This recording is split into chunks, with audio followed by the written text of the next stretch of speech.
Now, two affidavits were filed by the prosecution.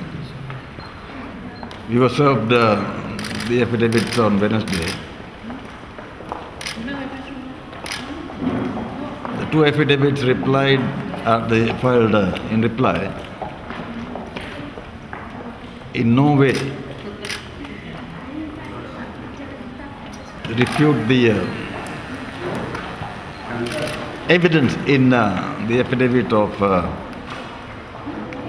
Anwar that there was an affair between DPP Farah and the complainant Saiful.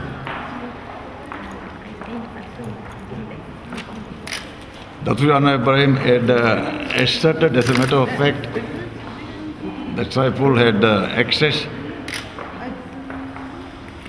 to the investigation papers as a result of the affair between him and Farah. In fact, both of them ought to have filed affidavits in reply. Serious allegations, not allegations, assertions made against them. That they were in fact, or they had committed offences under the Official Secrets Act.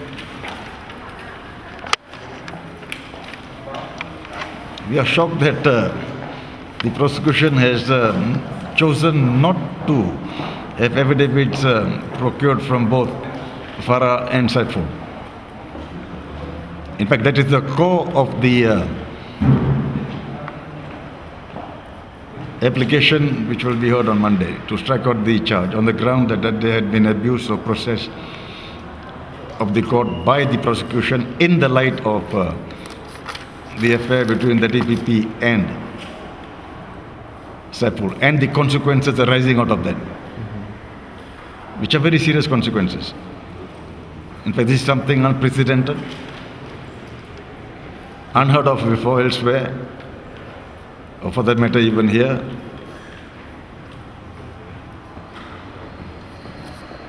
And the court should not, in the light of what has transpired, continue with the charge.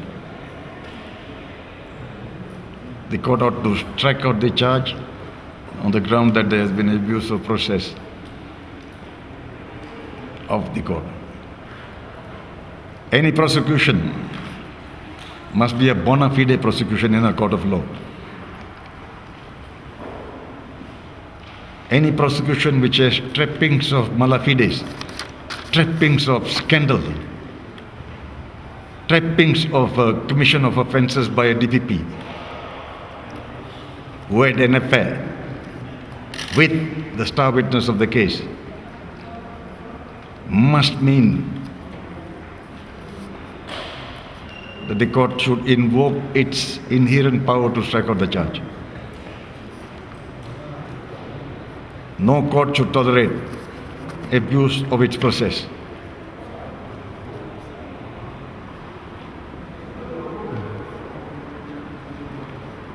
In fact, by not getting both Farah and Saiful to affirm affidavits in reply to rebut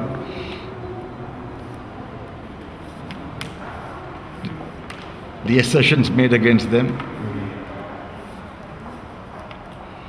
clearly shows that the prosecution is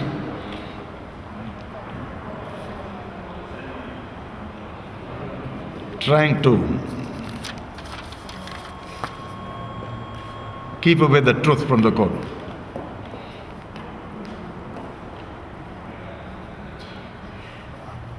In fact, it is my view that the judge should himself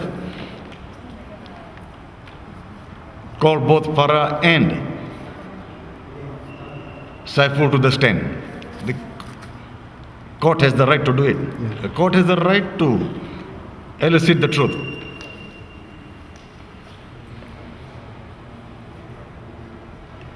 And in that process, the court has the right to call any witness,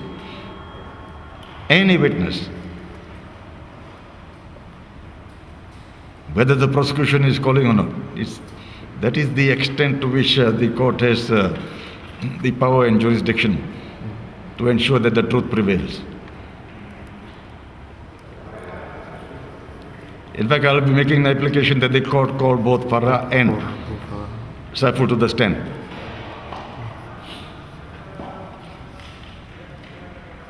so that the court can be in a proper position to decide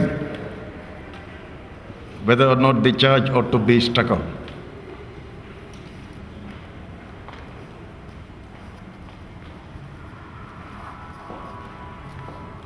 The affidavits were just nothing. Yes, nothing to do with yes, nothing to do. And they have to, once an assertion is made, as a matter of fact, Dato Sri Anwar Ibrahim is not relying on hearsay to say that there was this affair. He's saying there was this affair.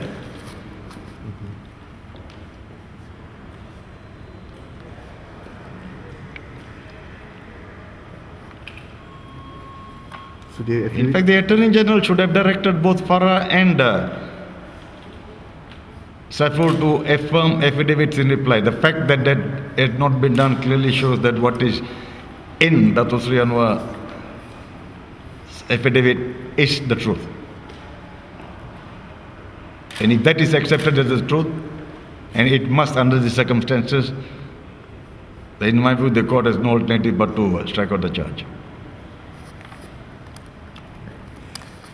for abuse of process.